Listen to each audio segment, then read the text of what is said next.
Welcome back to the shrine. As you can see, the Whirlpool Cabrio washer is back here seeking my attention.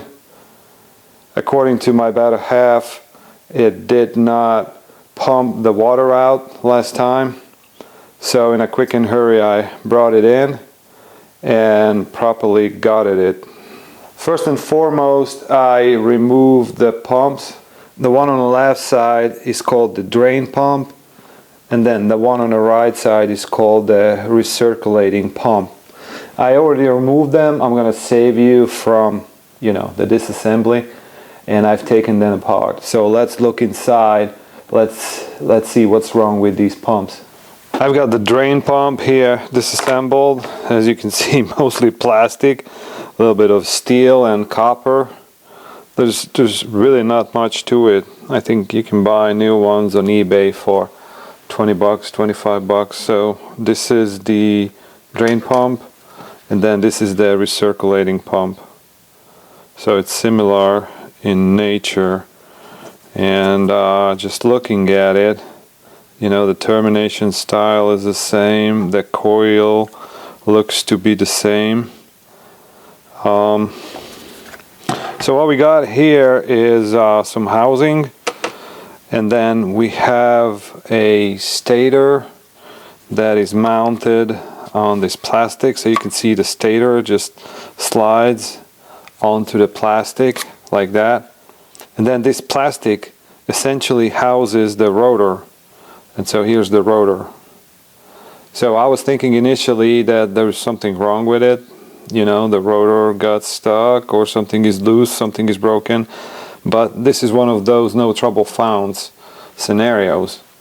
I actually tested it, and we're going to test it soon here. I'll show you how to do it, but there's nothing wrong with the rotor. So this is the rotor, the actual rotor. There's a magnet here, and we can have a look with this magnetic paper. So you can see that there's one pole. So there's one pole here, and there's another pole. So I'm rotating the rotor behind the paper. You can see how the poles are running. I think it's a 4-pole machine. There is scum on it. There's some kind of stuff which looks like metal powder. So what happens many times, if you have a washer at home and there's a mechanic in a house and they work with metal, those metal chips will get latched onto the clothing, and then when it's being laundered, it will start circulating with the washing fluid. And this pump, the way this pump is done, that fluid can actually go inside this cavity. So between the stator and then the rotor, it can freely enter there. And so the magnet on the rotor is going to pick it up.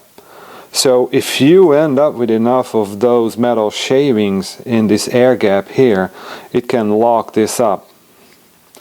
This motor is so simple, it is so dumb.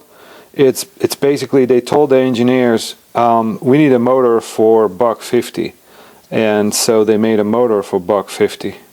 You can see this. There's some rust on the lamination here. The lamination is pretty thick. So thick lamination means it's cheap. And then basically we have a spool here. It's actually 2 insulators, 2 spools. And then there's 2 windings, and essentially that's pretty much it. So there's one termination here with 2 blades, and then this is probably just a Clickstone switch. If the stator will overheat, then this switch is gonna break the circuit. But that's pretty much it. I think this is here probably $1, and then this is another 50 cents. And then we got some plastic. So I'm pretty sure that the washer makers pay, a couple bucks for this, $4-5 maybe. And that's why we can buy these for 20 bucks on eBay. because you know those sellers will want their cut. So if you look inside here, this bore, you know, if I reach in, there is some scum and there's some debris inside. Again, the washing fluid can go inside here. So there is a what I read, there is a bearing on the bottom, and it's a Darwin bearing, which this shaft runs on that bearing, and then there's a similar bearing on this side, and you can see there is a seal. One interesting thing about these motors that they are simpler than a shaded pole motors. So typically you have an AC signal going in here, and that creates an AC magnetic field. So that magnetic field wants to turn the rotor, but more like it's buzzing the rotor. The rotor just wants to go back and forth, back and forth. And so if you have something on the rotor that's preventing it to turn, so there is some inertia or there is some viscous resistance, then you know the motor is just gonna go and buzz back and forth. You know, it just vibrates like this.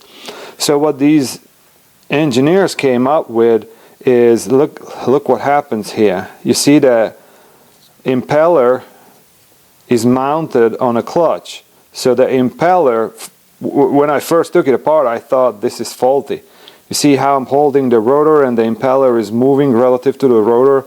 I thought this is a fault. Well, it turns out it's a feature. It's designed to do that. So what happens here is when this coil is energized, it will start to vibrate back and forth, and then it will start running in one or other direction. So it's similar to the motors what we have in a microwave. So when the rotor starts to spin, then it will have enough inertia to drag the impeller with it, and then it will start to deliver. And so the way this is done, you can see the impeller is sitting in this housing, and there is plenty of gap there. So it doesn't really matter which way it's turning, it's gonna act as a centrifugal pump. So this is gonna be the inlet to the pump, and this is gonna be the outlet. Again, if I put this together, so you can clearly see there is 3 millimeters of air gap, which is a lot. So that's about 1/8 of an inch of air gap there, which is a lot of air gap. For this size of motor, it's a lot of air gap. And so that tells me that this is not a high efficiency motor. So we can go ahead and put it back together. All it is just pushing that in. Okay, so it just needs a little force, and you can see the rotor is free to rotate and it's seated. And then we can pop this guy back on like so. And I'm not even gonna bother putting the insulator on. Just hook it up to a cable here, and then we're gonna plug it in. Why? Because it's got a label here and it says 120 volt AC, 60 Hertz, 1.2 amps. So I'm just gonna populate these,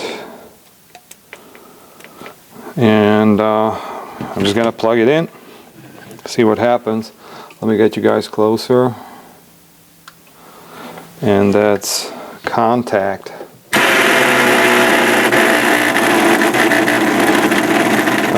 That's it. It's just rolling around, but it's running.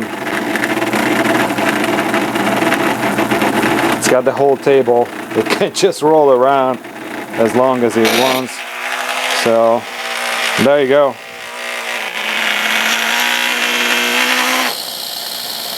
So it's buzzing because it's not assembled and all that jazz, but nonetheless it's running.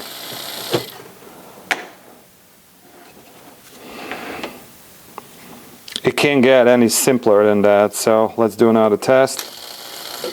You see it does clockwise, and now it does counterclockwise.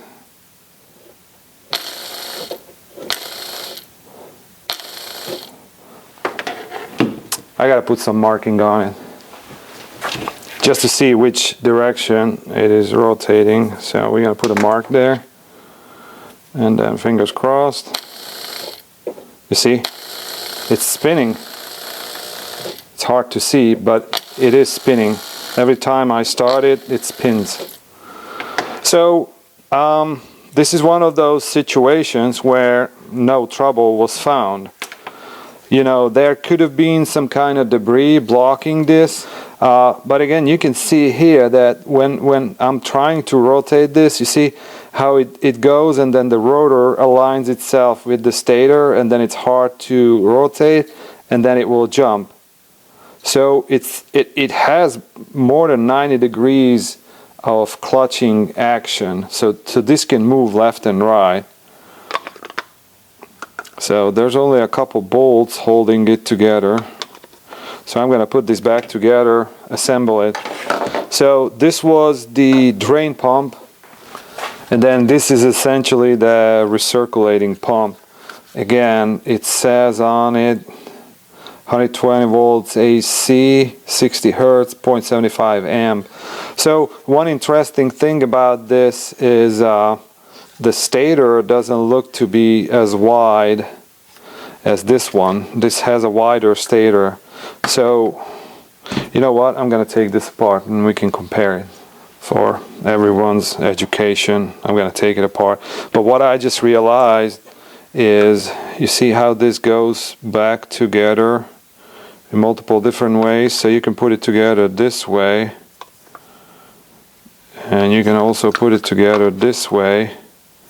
So what I need to do now is I need to mark these parts relative to each other. So there's a mark here, and then there's a mark on this side, so that the parts will find their way back.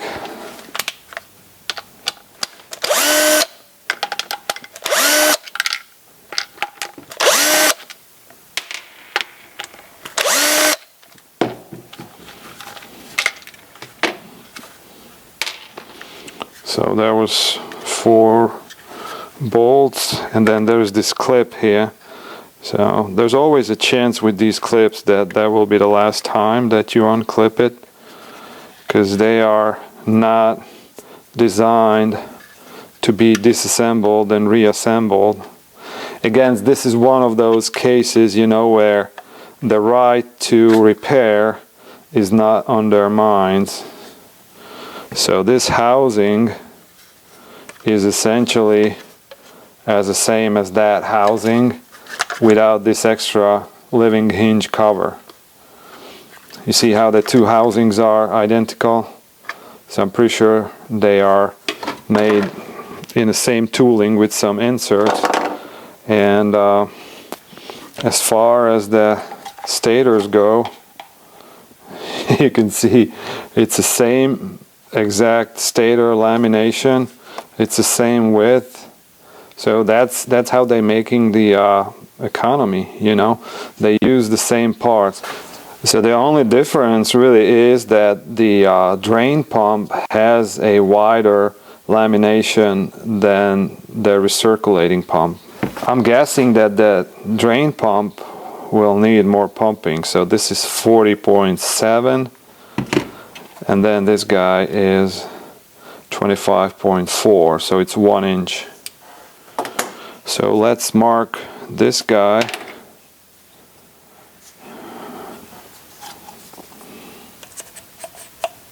Okay, so I got it marked, and then we're gonna hook it up and do a quick test. Make sure that it's running. Don't like it. They were just too close to each other. Okay, let's do it this way. There you go. A lot more clearance. So I'm holding on to something that's not metallic, you know, plastic, and plug it in, and long and behold, you can see it's running. It's not noisy.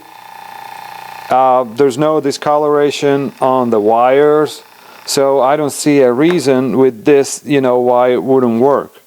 There's nothing in the pump housing that would prevent the impeller from running. So it's one of those annoying cases when it's no trouble found. The bad part about it, you know, it happens during the Christmas break, so I have to drop big money to buy a new one, which you can see, you know, a lot newer Samsung washer. Cost me 700 bucks, and it still had the stickers on.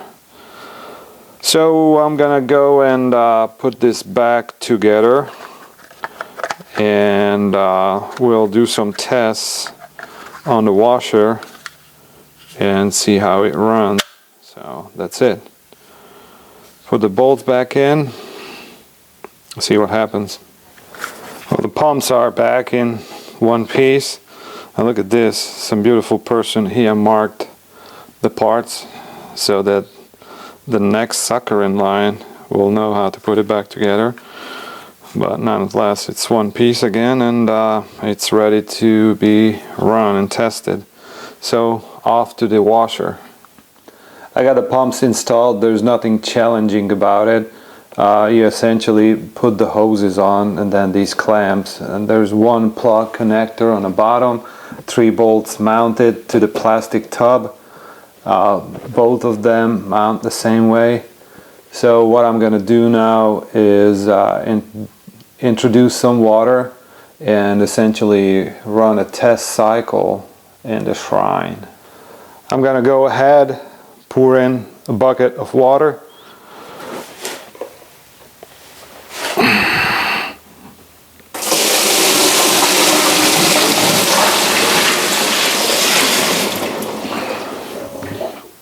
I put the drain bucket on a stool just to mimic the head that the pump needs to rise the water to.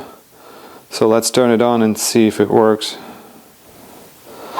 Okay, what we need is power, and then we're gonna do a spin cycle, drain and spin, and then do a start.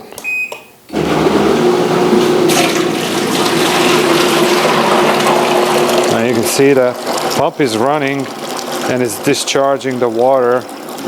There's the pump running and discharging the water, and that was pretty much it. So there's still water left inside here in the tub. You see it kicks in again. The controller is like, okay, I give it another chance. So not much water is coming out.